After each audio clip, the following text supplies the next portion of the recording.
Tuhan bersamamu. Inilah Injil suci menurut Markus.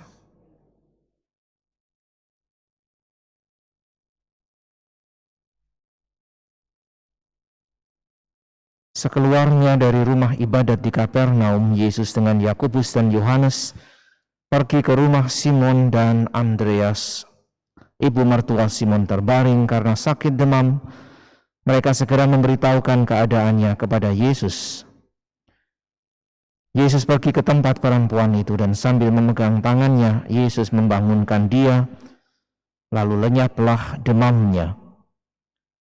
Kemudian perempuan itu melayani mereka. Menjelang malam, sesudah matahari terbenam, dibawalah kepada Yesus semua orang yang menderita sakit dan yang kerasukan setan. Maka berkerumunlah seluruh penduduk kota itu di depan pintu. Ia menyembuhkan banyak orang yang menderita bermacam-macam penyakit dan mengusir banyak setan. Ia tidak memperbolehkan setan-setan itu berbicara sebab mereka mengenal dia. Keesokan harinya, waktu hari masih gelap, Yesus bangun dan pergi keluar. Ia pergi ke tempat yang sunyi dan berdoa di sana. Tetapi Simon dan kawan-kawannya menyusul Yesus. Waktu menemukan Yesus, mereka berkata, "Semua orang mencari Engkau." Jawab Yesus, "Marilah kita pergi ke tempat lain, ke kota-kota yang berdekatan, supaya di sana juga aku memberitakan Injil, karena untuk itu aku telah datang." Lalu pergilah Yesus ke seluruh Galilea, memberitakan Injil dalam rumah-rumah ibadat mereka, dan mengusir setan-setan. Demikianlah sabda Tuhan.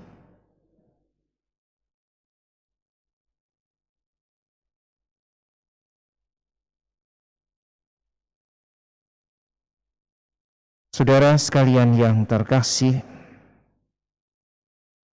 sakit dan segala macam bentuk penderitaan yang lain adalah tanda kerapuhan fisik manusia, tetapi juga tanda bahwa memang hidup manusia ada dalam keadaan berdosa.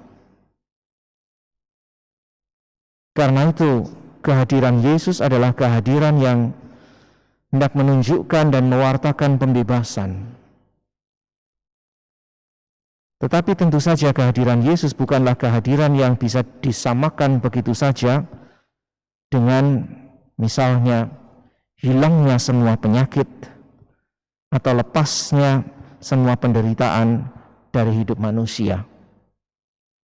Itu dengan jelas tadi dalam kisah bisa kita dengarkan. Semua orang yang sakit, kerasukan setan, dibawa kepada Yesus. Tetapi Injil Markus mengatakan bahwa Yesus menyembuhkan banyak orang.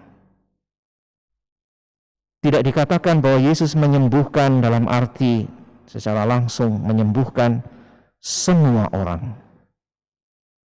Artinya bahwa perhatian Yesus tentu saja bukan pertama-tama tentang pembuatan mujizat kesembuhan atau pengusiran setan.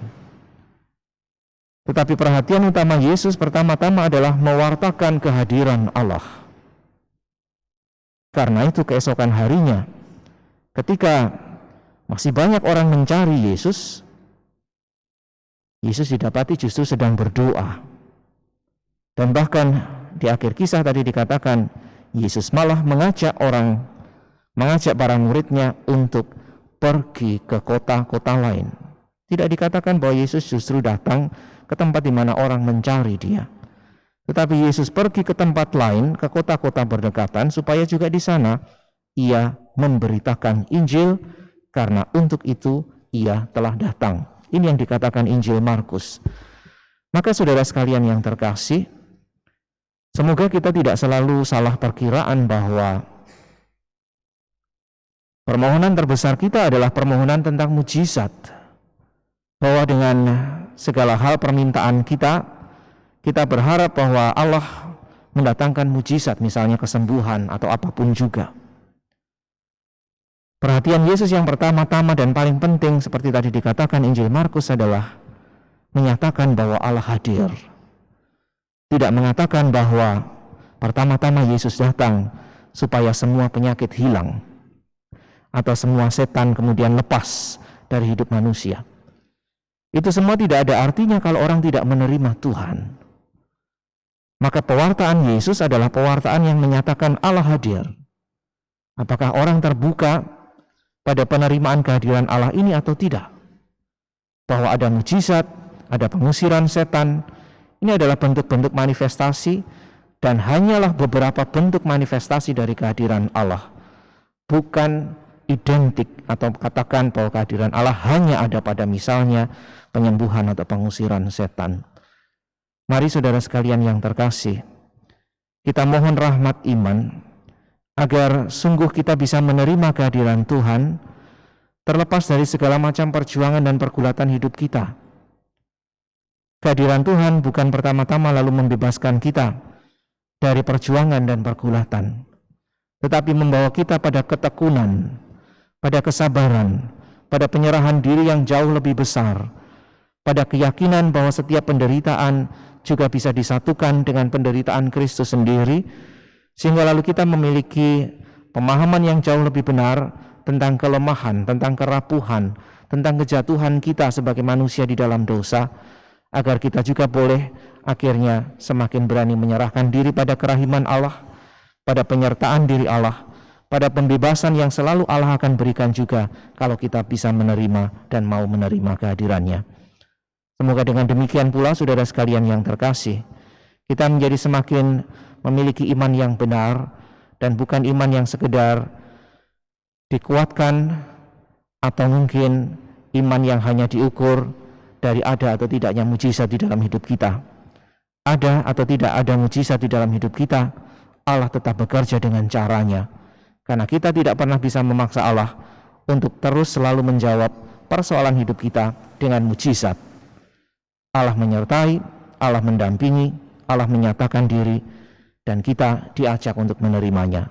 Sekali lagi, terlepas dari ada atau tidak adanya mujizat.